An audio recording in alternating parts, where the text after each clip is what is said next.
We have a big Martin Necas update as according to Pierre Lebrun, the Canadiens are officially one of the teams that is called to inquire about his status. We gotta get into that, plus some big news on potential draft pick for the Habs, Cayden Lindstrom, and he will be at the NHL Combine and participating in physical evaluations despite his back injury. There's that plus much more coming up on this episode of Habs Digest, and we're just gonna get right into this thing, guys.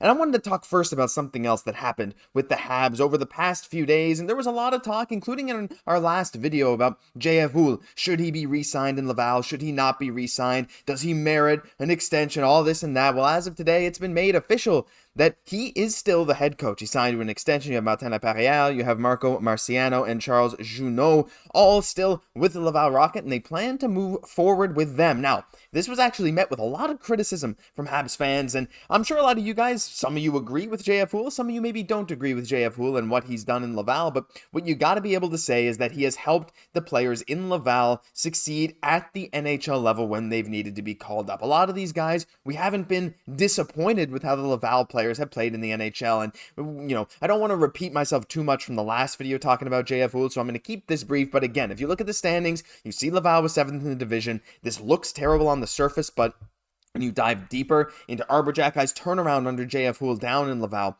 when you look at a guy like Logan Mailloux, who was the team's all-star, he was put in a position to thrive. When you look at the guys like Lucas Condata, Brandon Gignac, and so many other guys, even last year a guy like Belzile, right? These guys who come up, RHP, right? All these guys who come up and have good stints with the Habs, they all played under JF Houle and under the Laval system. So whether you like him or not, he's here to stay for at least a couple of years. Though nowadays with coaches, when they sign extensions, I guess it's never a guarantee that they'll be around for more than 2-3 years of that big contract, but he's here to stay. I quite like it, and without staying on this too long, I just want to hear your guys' thoughts on JF Houle down below. What do you think? Do you think this is a good decision, a poor decision? We'd love to hear from you, but we're just going to move on quickly into the second topic, because this is the interesting stuff, because this is a big update for the 2024 NHL draft. And if you've been following closely, of course, we all know Montreal has the 5th overall pick, with some rumblings that Montreal could maybe move up, or maybe will they trade down to get a guy that they maybe want, like Guhle. But one player that has been attached to the Montreal Canadiens at the hip basically throughout this entire process is Cayden Lindstrom, who of course had a phenomenal WHL season, 32 games,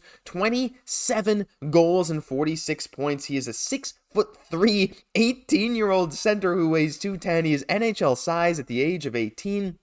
He has had a phenomenal year. His playoff performance was down a bit, but the thing with him is that he's had a lot of back injuries. His back has been giving him some trouble, and per his agent and per his camp, Cayden Lindstrom is supposedly going to make a full recovery, and this shouldn't be anything that lingers long term. But a lot of teams have had a lot of reservations about potentially picking Cayden Lindstrom simply because of that fact, right? When you have a back injury, that has damaged and destroyed so many NHL careers. Not just careers. I'm sure there's people watching this, even myself, people in my family. One little back injury once, it hurts what you can do for basically the rest of your life. So anyway, there's a lot of concerns around Cayden Lindstrom. So people were wondering, is he going to even participate in the draft combine at these exercises? And actually, Brian Wild this morning said that according to what he was hearing, Cayden Lindstrom wouldn't be doing it. But Marco D'Amico spoke to Cayden Lindstrom's agent and tweeted this earlier, said he can confirm that Cayden Lindstrom will be at the NHL Combine and will be participating in physical evaluations, per his agent, which is massive news, because this is one thing that teams were so scared about. If he wasn't able to participate at the Combine, I think there's a world where you see Cayden Lindstrom fall and fall and fall, probably not out of the top 10, arguably probably not even out of the top 5, but he's a guy that, if he is fully healthy, and this truly isn't something to be concerned about long term, which I guess you're not really going to know unless you really study the medical file, you do your physical evaluations, and I guess you can never be fully certain, but you can be as sure as it can get in certain senses. So, but his potential is insane. His ceiling is ridiculous. I'm seeing a lot of people say his ceiling is arguably higher than Juraj Slafkovsky. Now, that is up for debate, but of course they're similar size. They play a somewhat similar game in a lot of ways, though they're not completely the same. There are some similarities for sure, but Cayden Lindstrom is a center. He has incredible offensive upside. He has 30-40 goal offensive upside, a guy that could definitely be a point per game player, and he's physical, he's dominant. He is that kind of guy that no one is going to want to go up against ever, right? You look at the opposing team's first line and Cayden Lindstrom is there. If he pans out, he is one of those guys that's going to strike fear into the hearts of their opponents on the offensive side or defensive side because of his size. So to hear that he's doing this is awesome, even if it means that teams are even more concerned now. Even if the results from this draft combine put some more doubts in teams' heads, that's good information. So regardless, this is amazing news for a guy that has been linked to the Habs at the hip since the Habs got the 5th overall pick in the draft lottery, and arguably even before that. It'll be great to see what he can do, and hey, I hope that if the Habs decide to pick him in the draft, we get some good news. But the final thing in today's video, now we're going to be talking about Martin Necas a lot because, well, Martin Necas, he's been linked to the Habs as well for a long time, whether it's Montreal Hockey Now making articles, whether it's people on Twitter speculating, whether it's us making videos speculating. There has been a lot of talk about him and how he is kind of the perfect target for Montreal, because he's a 25-year-old restricted free agent. He's played quite well at the World Hockey Championships with Czechia. His play in California, or in Carolina, my goodness, his play in Carolina has been okay, but the situation there has not been amazing, even with Martin Necas' dad kind of saying some things. We saw Peter Mrazek say, I don't know, I don't think Carolina's using him properly. But as of today, we got a very interesting update from Pierre Lebrun. He said that multiple teams have called the Hurricanes, and from his knowledge, Montreal is certainly one of them. And yes, I get, like, Montreal, they better be calling him. Like, I'm sure Kent Hughes is calling him at the very least to see the price. But even as Pierre Lebrun says here, and as I said in the video a couple days ago, as a lot of stuff is out there, the big thing with him is that Carolina probably wants a star player back in any package.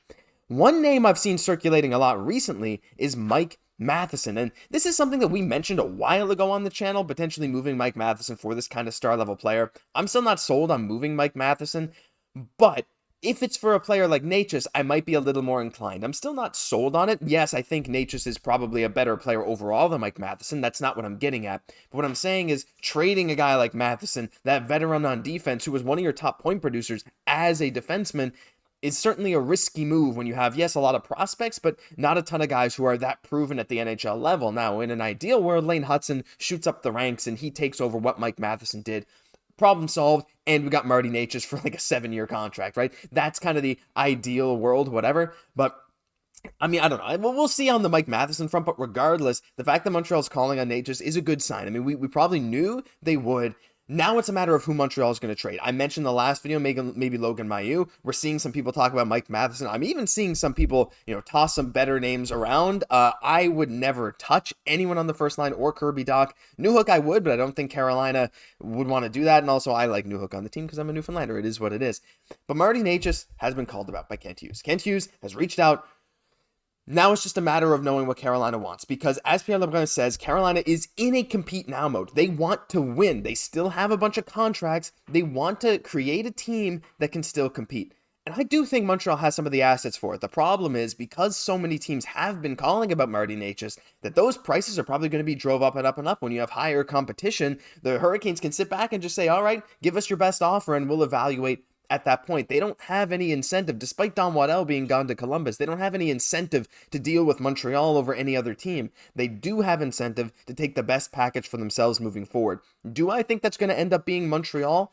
My guess would actually be no, simply because Montreal has a lot of futures and a lot of prospects that they can offer to sweeten the pot, but that's not necessarily what Carolina is looking for. But at the end of the day, like we've said, they don't really have a ton of leverage. Martin Necas holds all the leverage in his hands. He can just say, I'm just signing a 1 or 2 year contract, and then I'm gone as a UFA. And if that's the case, Carolina is going to be incentivized to take whatever offer they can get. So there's a ton of stuff going on now, but I want to hear your thoughts about potentially getting Martin Necas and the fact Kent Hughes has already called about him down below. But that'll do it for this episode of Habs Digest. If you enjoyed, leave a like, comment, subscribe to the channel. Thank you guys for all the support you've been showing us. I've been your host, Josh Gosse. We'll catch you in the next one.